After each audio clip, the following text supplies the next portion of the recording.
cumulative profit. Flip them.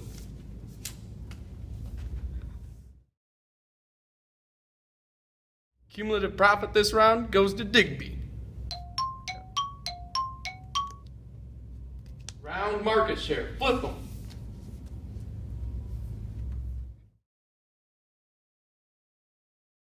Round market share goes to Digby. Emergency loans. Flip them.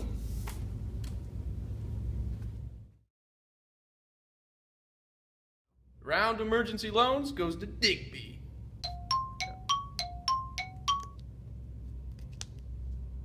Round ROS. Tally ho!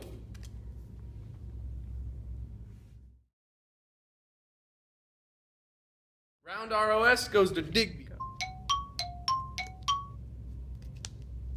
Round ROE, flip them.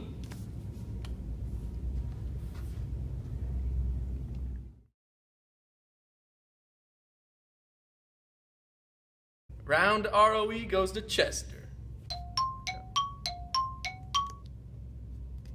Round ROA, flip them.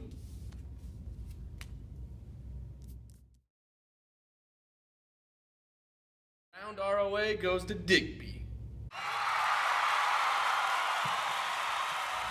Digby, what have you done so far to get yourself to this moment?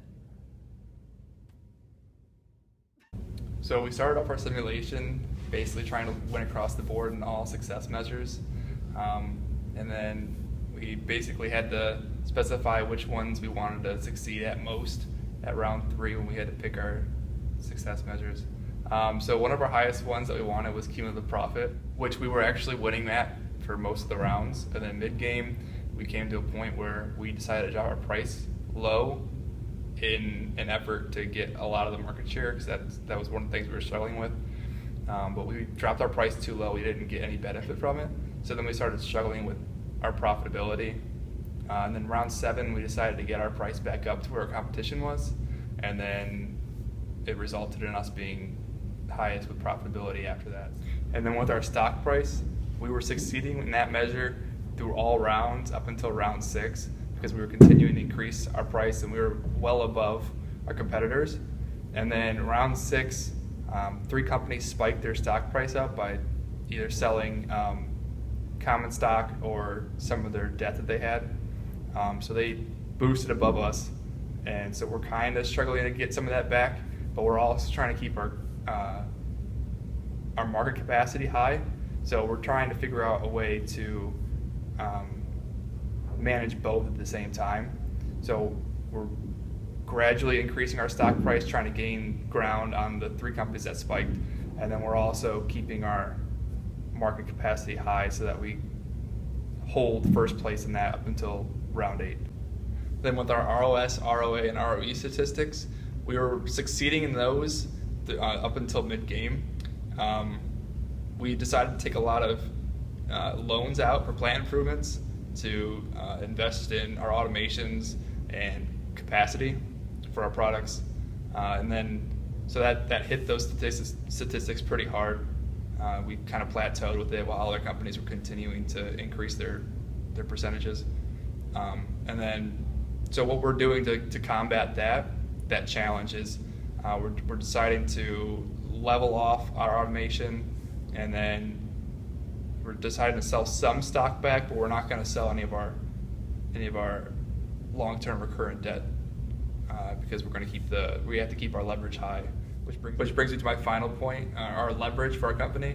We were making sure that we had that in the 1.8 to 2.8 success area for all rounds. And then in the later portion of the simulation, we had some excess inventory along with the massive amount of loans that we were taking out to make these plant improvements possible. Kind of started to drop our leverage to a point where we couldn't recover it.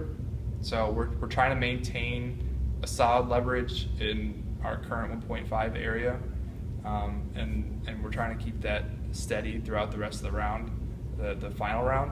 We can't really do much to pull it up with only being able to sell so much common stock and not selling any debt to keep the leverage at the point where it is right now. So that's what we've been doing to succeed so far.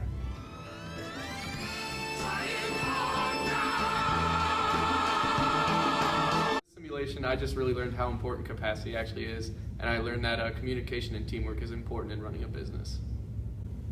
From this project, I learned that investing in one segment of the company can affect all the other segments of the company. So I learned by using the financial statements, I can determine how current changes in the company will affect the future success.